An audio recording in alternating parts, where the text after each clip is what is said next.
Ladies and gentlemen, kings and queens, welcome back. It's your boy, the Average Chess Guy, and I'm actually here today to teach you how to play chess. But before we get into how to play chess, I actually wanted to share with you 4 chess facts that I thought was pretty interesting. So these are 4 chess facts that I kind of wanted to share with you. So apparently chess was invented in India, which is pretty cool. And then probably branched off different places after that. It got its name from mispronouncing British merchants, and it's called Shah. I hope that's the right pronunciation. But Shah means king in Persian, and Shamat is king is finished, which is pretty much checkmate. So Shah, king, chess, Shamat, checkmate. And the acronym for chess is C, chariots, because the rook back then was called chariot, now it's called rook. The knight back then was called horse. Makes sense because knights look like horse. And the bishop now was actually the elephant back then, and the pawns that we have today was actually the soldiers, which made a lot of sense, you know. Right, so how do you play chess? All right, so there's 64 squares in a chessboard. Light squares and dark squares. The dark square normally have different colors. There's custom colors of chessboard. This one is green. You can have black. You can have red. You can have brown. There's different color chessboards, but for the most part, there's always like a white and another color square. 32 white, 32 dark. There are in total 8 white pawns and 8 dark pawns. So these are pawns. This is a rook, this is a knight, this is a bishop, this is a queen, this is a king, and then it repeats, bishop, knight, rook, right? And the objective of chess is kind of like a war, you know, you against your enemy, white versus black, and the winner is the one that can checkmate the king. Checkmate means when the king is in check, but have no other moves to get out of check or block the check, forcing the game to kind of pretty much end because no one can make a move, and that's checkmate.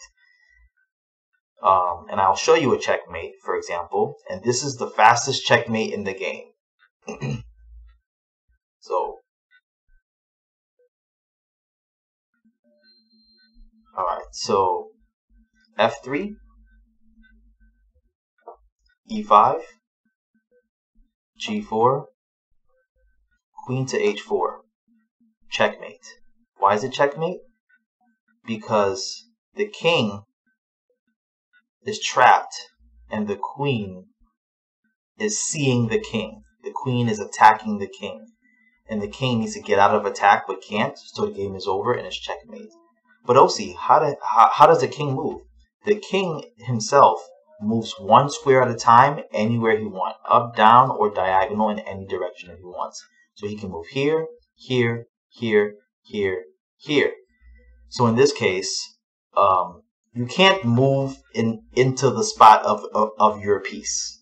You just can't do that. It's illegal in the game of chess. So he can't move to this square. He can't move to that square. He can't move in any of his squares. He's being attacked in here. But the king can only move here, but that's still in the lane of the attack with the queen. Therefore, it's checkmate. Right? A pawn, going back to the pawn, a pawn can move either 1 square forward or 2 square forward. However, the 2 squares forward, you can only move 2 squares forward from the starting position on the second rank to you. These are called ranks. These are called files. So on the second rank, so for white, this is the second rank, and for black, this is black's second rank. Or you can say the second rank and the 7th rank. If a pawn is starting on those ranks, the pawn have the special ability to be able to move 2 squares forward like this one. However, pawns can attack each other only diagonally. And also, just a note, pawns can only move forward. It can't move sideways. It can't move diagonal. The only time it goes diagonal is if it captures diagonal.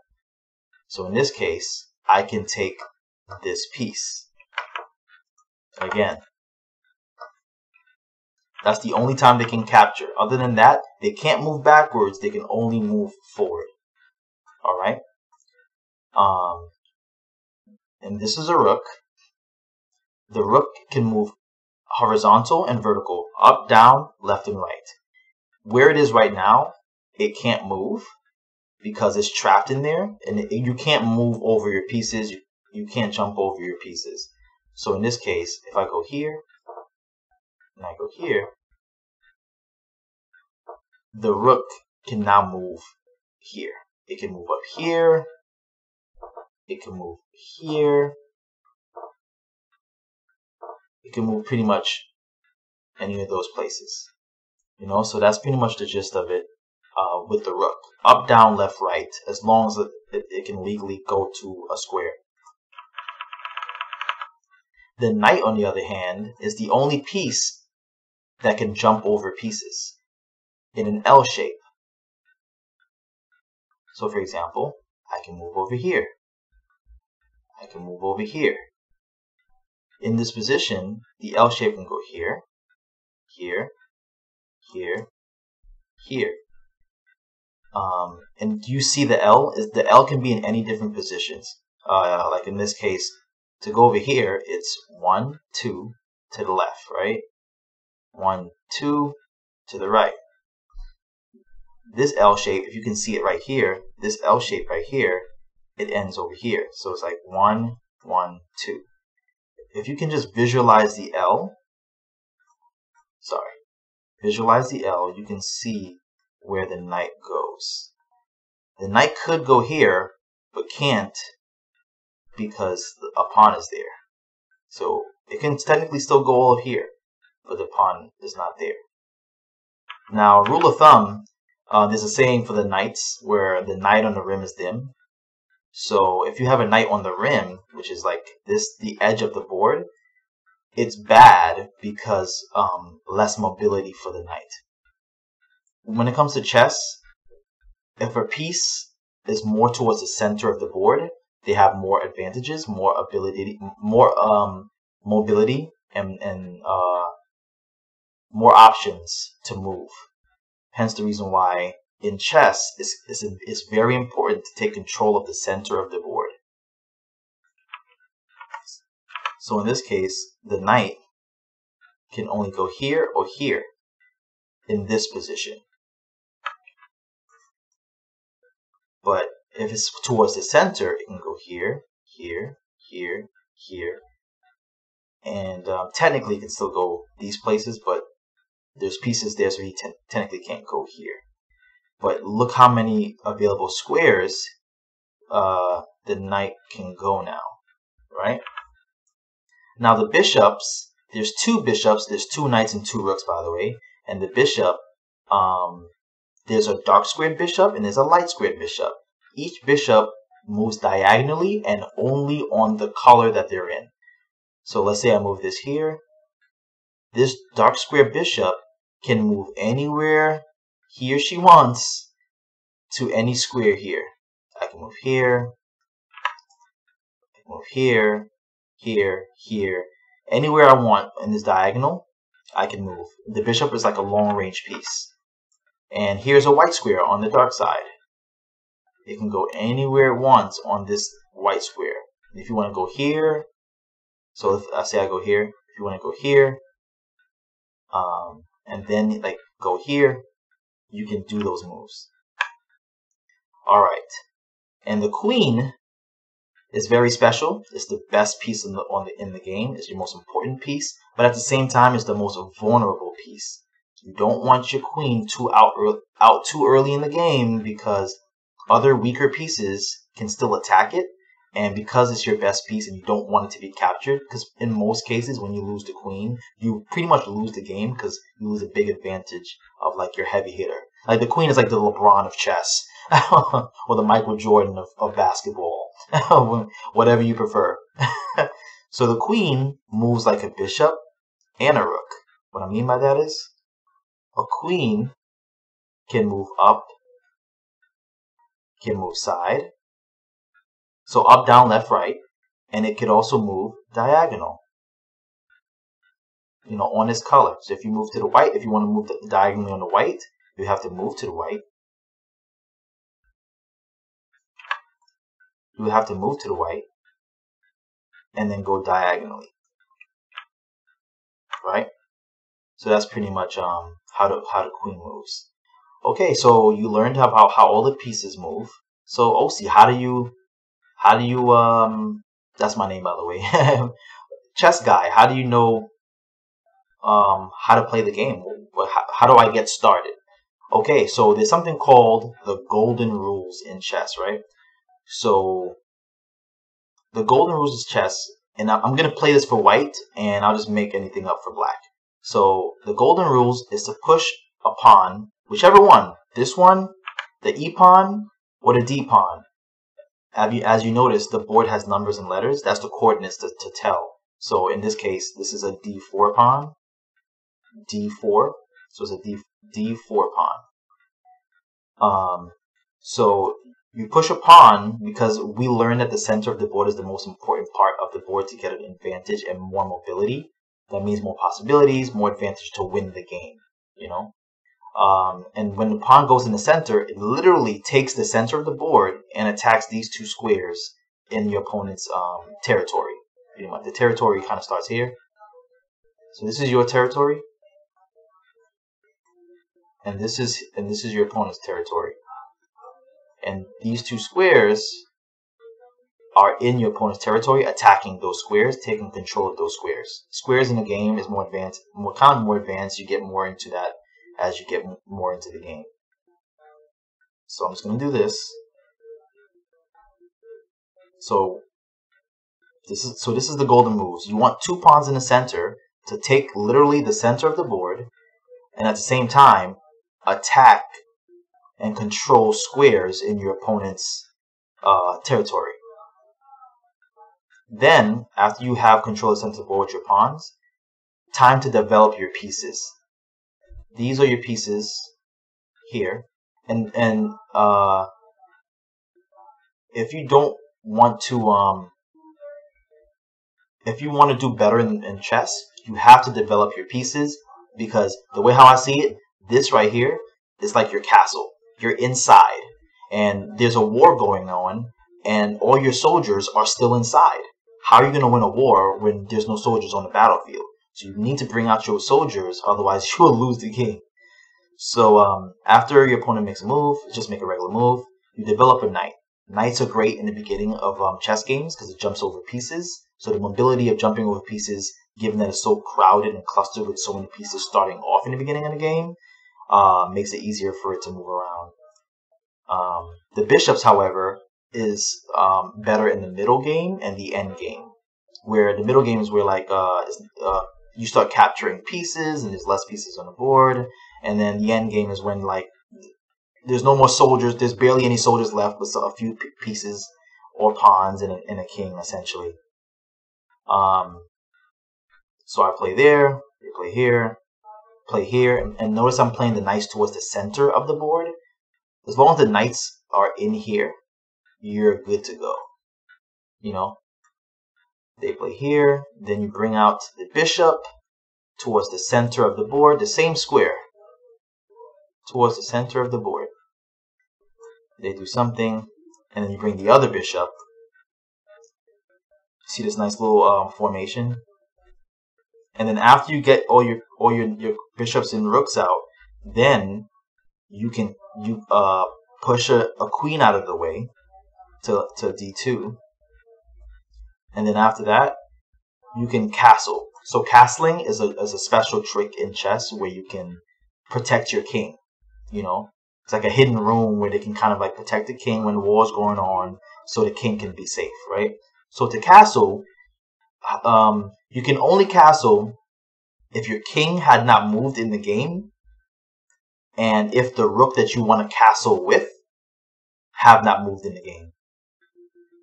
So this side is the king side, this side is the queen side. you can know which side is which because literally this is the king and this is his side, the king's side, and the queen was over here, and this is the queen side.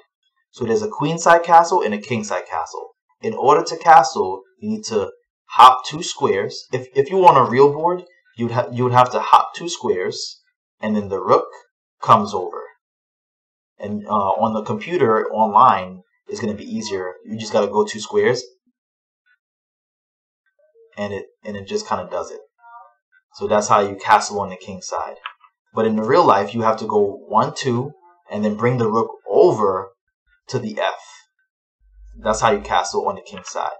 The same exact thing happens on the queen side. However, I do notice that the queen side has more squares compared to the king side. But you still castle the same way. 1, 2, and the rook, although it's further, it still goes right next to the king on the other side. And I'll show you right now.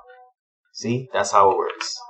But you could only castle if you have not moved your king, and then the rook that you're trying to castle with have not moved in the game as well. Right? And so essentially, I'm going to castle king side.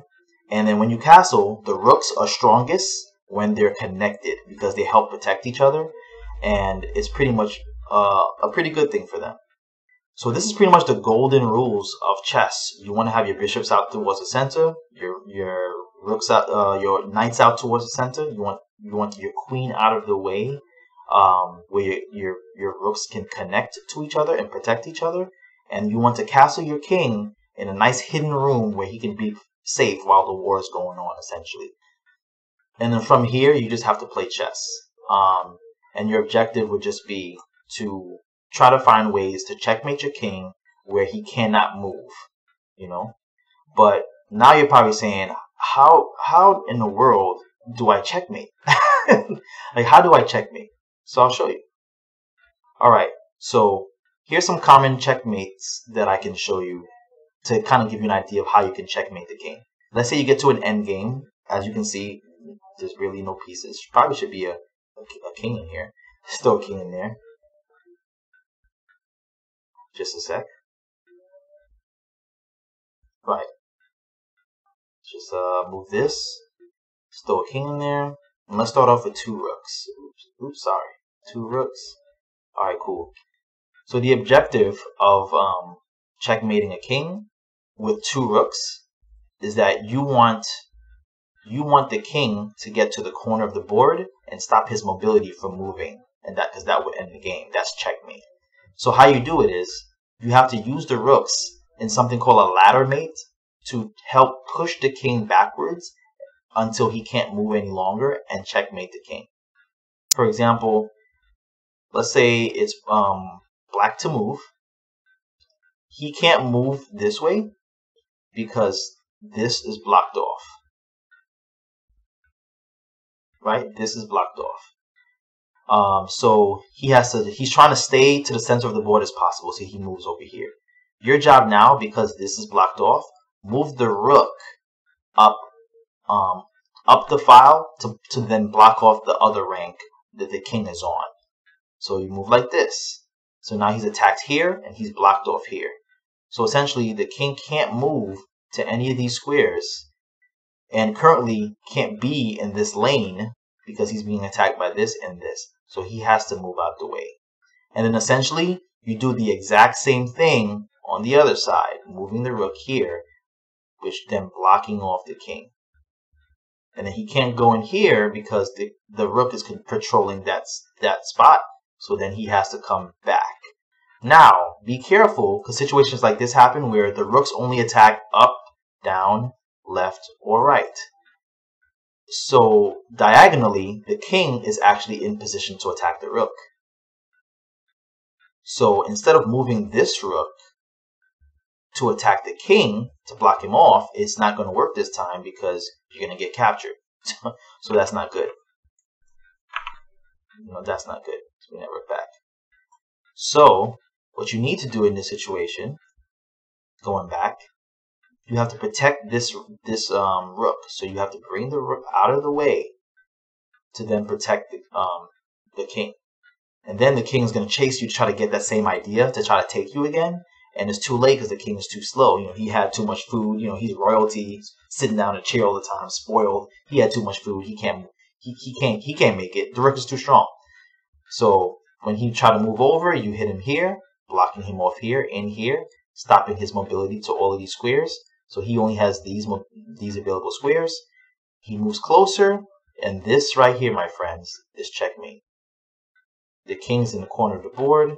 The rooks control all of these squares, and the king can't move. That's a checkmate. So if you get into a position where you have two rooks and the king, and you're trying to checkmate the king, here's how you checkmate the king. You know, this is just an example of how to do a checkmate at least to get started. Here's another example. Give you another example. Queen and king checkmates. So with queen and king, you'll get this a lot. Queen and king checkmate. You can checkmate with the king. The queen, although it's LeBron, it needs a good team, good role players. It needs backup in order to checkmate the king. The queen by itself can't checkmate the king.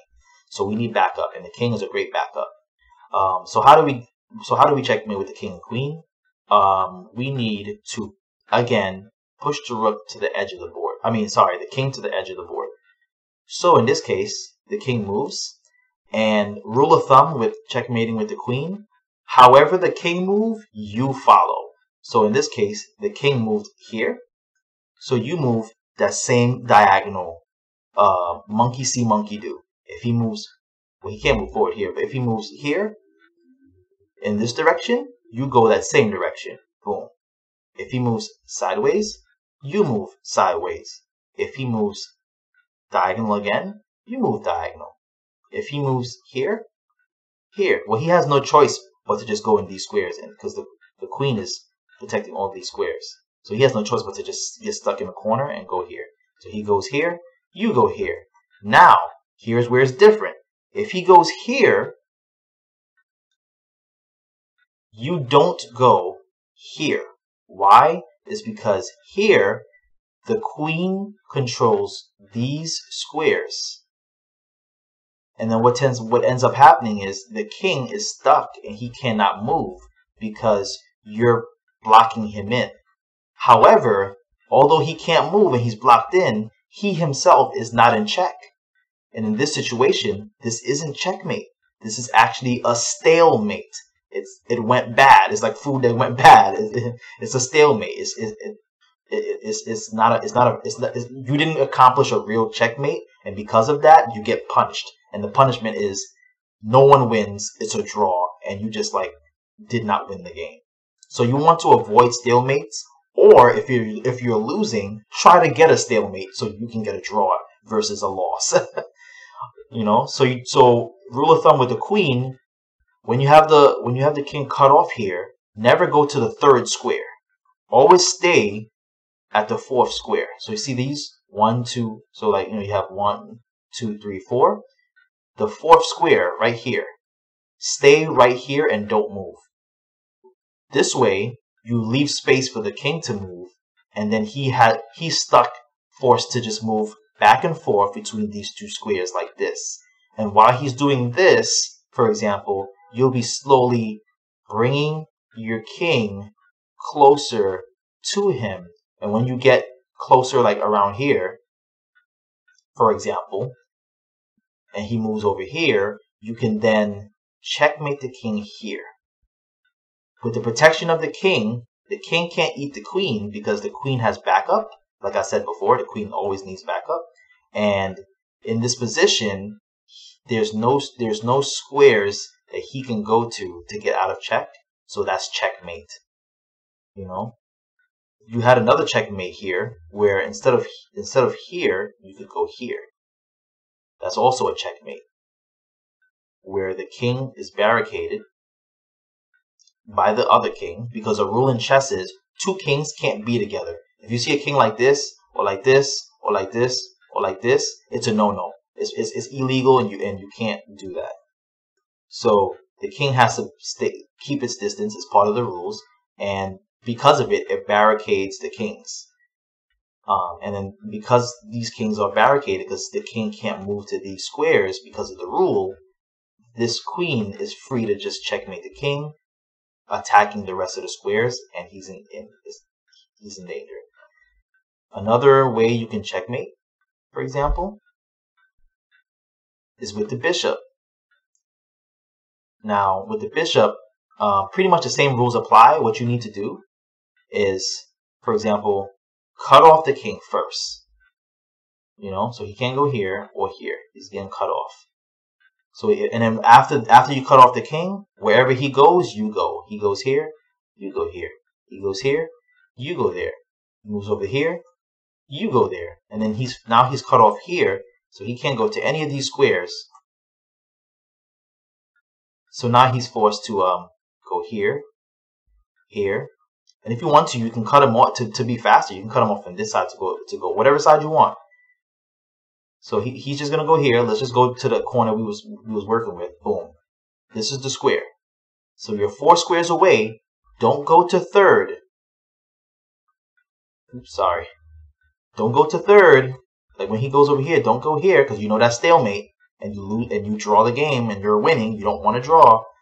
Go to the 4th square from the king in the corner. After you go to the 4th square, he's forced to now go here. Now when you go here, now it's your bishop's turn to move. Now depending on what color the bishop's on is how you respond. In this case, the bishop's on a green square.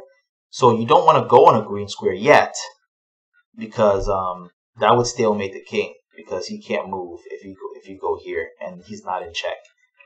So what you do is you do a waiting move first. So you just move here.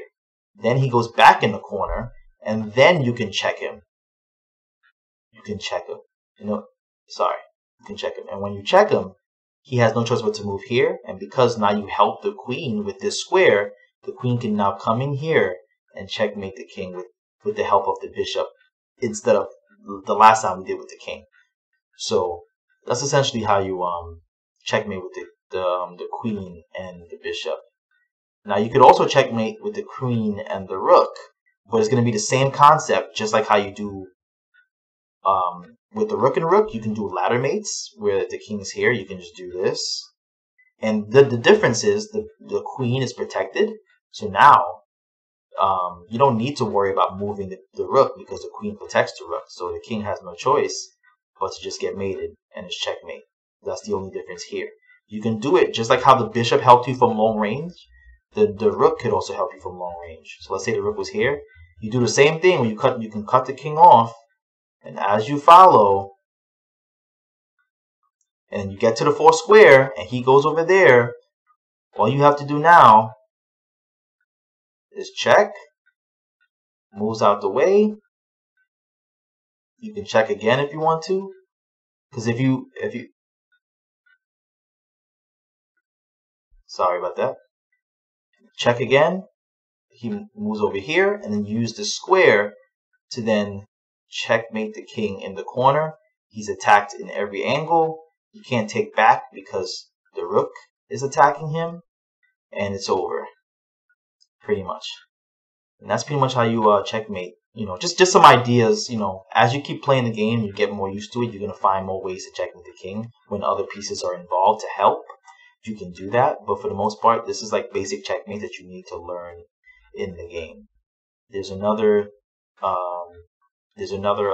checkmate with king and rook. First thing you gotta do, just like all the other checkmates, cut off the king so he can't move. You want to get him to the corner of the board as always. So he's gonna come closer to your king though, because he wants to stop you. So you come closer. He comes close. You bring the king to protect your king so he can't take. And then now your job is to the king is going to try to stay as close as possible to the center, because he don't want to get to the corner, because he knows he'll get checkmated. So he moves over. Now you can move over too, or you can do a waiting move where you move the king, the rook. In moving the rook, now he has to move. Now if he moves over here, this is what we want. We want that middle barricade where we can then bring the rook to the next lane. Thanks to this mini barricade, it's almost like we have a rook beaming down here, and then we have another one beaming down here. So now the king has to move. The king is probably going to move over here, trying to attack diagonally to the rook. You just moved the king to protect. He has to go back. You can do a waiting move going all the way on this side because the king is so slow. You can do whatever you want. So you're cutting him off here. Then he's going to follow. You follow him. Oops, sorry. And when he gets here, you don't want to just move the king. He's going to take you, and 2 kings alone is a draw. So you don't want that. So what you need to do is move this back to the other side, keeping that lane cut off so he can't come in. And then he's going to go here, you go here, and then you wait for him to come back and get this nice central barricade linear to this king. In the same line on the same file of the king, and then you do this, cutting him off here, and this barricade is cutting him off here. So now he's forced to move back. Now, if this position comes back and the king doesn't go here, and the king happens to move up, which is a mistake for the king, he's just putting himself in danger faster.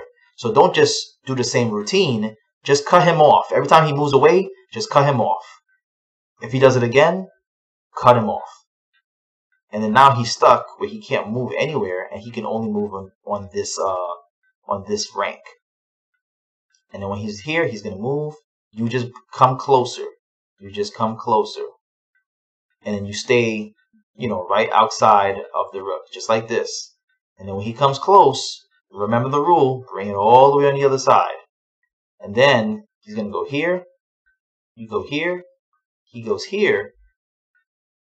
Now, you don't want to go here, because if you go here, he's going to come out of the way. He's going to move out of the way, because you won't be able to do checkmate, because he'll be able to escape over here. So that's not, so you don't want to, so you want to do a waiting move where, you don't want to go here, but you maybe move the rook. Oh, sorry. You maybe move the rook one square. Just a waiting move. So he's forced to now decide what he wants to do. He can only go 2 spots. If he goes here, checkmate up here, and the game is over. He can't move. Now if he goes here, instead of here, he goes here, then you just move over, forcing him to then, the only move he has left is to force into going into the barricade, centered into the barricade of the king, and then you move the rook. And it's a king and a rook checkmate, and the game is over because he can't go to any of these squares. So that's an idea of how to checkmate with multiple rooks. You have a good idea of how to do it. And I guess the lesson can end there. Like, now we learned a lot. We learned 4 tips about chess. We learned how all the pieces move. We learned the golden rules of chess, how to develop your pieces, controlling the center of the board, developing your pieces, castling the king side or queen side to safety, and then we learned basic ideas of how to checkmate the king in the games. And I think that's pretty much it. Thank you so much for watching. Please like, share, comment, and subscribe. And for more videos, say something, comment what you guys want, and I'll try to make it happen, Thank you so much. Peace out.